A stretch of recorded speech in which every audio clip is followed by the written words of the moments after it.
மீனம் ஞானம் பெறும் மீனம். அயன சயன போகம். காலபுருஷனின் இறுதி வீடு தான் மீனம். அதோட சிம்பிளே பார்த்தா ஒரு மீன் இப்படி இருக்கும், அதோட வால்லேருந்து இன்னொரு மீன் தலை இப்படி இருக்கும். அதுக்கு என்ன அர்த்தம்னா, ஒரு பிறவி முடிஞ்சு இன்னொரு பிறவி தொடங்க போகுது, அப்படி இதான் இறுதி வாழ்க்கை அப்படிங்கிறது தான் மீனம். எப்படி கடல் கடல் மீனம்ங்கிறது கடல் தண்ணி. ஒவ்வொன்றுக்கும் சொன்னோம் இல்லையா, கடகத்துக்கு விருச்சிகத்துக்கு, அதுபோல் மீனத்துக்கு மீனம்ங்கிறது கடல், ஆர்ப்பரிச்சுக்கிட்டு இருக்க கடல். ஆனால் ஒரே இடத்துல இருக்கிற தண்ணி தான், ஆனால் ஆர்ப்பரிக்கும் கடல். கடலுக்குள்ளே இருந்து மீன் அழுதா வெளியே எப்படி தெரியாதோ அதுபோல் மீனராசிக்காரவங்க அழுகிறது வெளியே தெரியாது. ரொம்ப அழகான முகம், தெளிவான பேச்சு, கிளி மாதிரியான பேச்சு. மேக்சிமம் மீனராசிக்காரவங்க பாருங்கள் 70% பேர் அழகாக இருப்பாங்க, ரொம்ப ப்ரிட்டியாக இருப்பாங்க.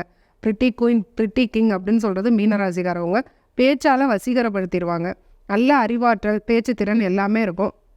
ரொம்ப பாவப்பட்ட ராசி 12 ராசியில் மீன ராசி சார். ஏன்னா பாக்யாதிபதி பூர்வ புண்ணியஸ்தானத்தில் நீசமாயி, பூர்வ புண்ணியாதிபதி பாக்கியஸ்தானத்தில் நீசமாயி அவங்களுக்கு லக்கே இருக்காது. லக்கே இல்லாமல் அடி வாங்கி உதவாங்கி இறுதியாக நான் ஒரு இடத்துக்கு வந்து உட்கார்ந்துருக்கேன் அப்படின்னு சொல்கிறது மீனராசி. ரொம்ப சிரமப்படுவாங்க. லக்கு கிடைக்கிறது ரொம்ப கஷ்டம். எல்லாரும் லக்கில் முன்னேறி போயிட்டு திறமை இல்லாதவங்களாம் போகிறோம், எனக்கு எல்லாம் தெரியுது அப்படின்னு சொல்லிட்டு ரொம்ப கஷ்டத்தில் இருக்கிறது மீனராசி. மற்றபடி மனசால் ரொம்ப தூய்மையானவங்க, யாரையும் புண்படுத்த மாட்டாங்க, பேச்சால் புண்படுத்த மாட்டாங்க. கொஞ்சம் பயந்தாங்கோழிகள் ஆல்சோ. இப்போ ஒரு மீனம் மகரம் கும்பத்தோடலாம் இருந்தால் மகரம் கும்பத்துக்கு ரொம்ப சாதாரண விஷயமா இருக்கும், மீனத்துக்கு அது பெரிய விஷயமா அப்படி நடந்துருச்சு இப்படி நடந்துருச்சு அப்படின்னு மீனம் வந்து சொல்லிட்டு இருக்கோம்.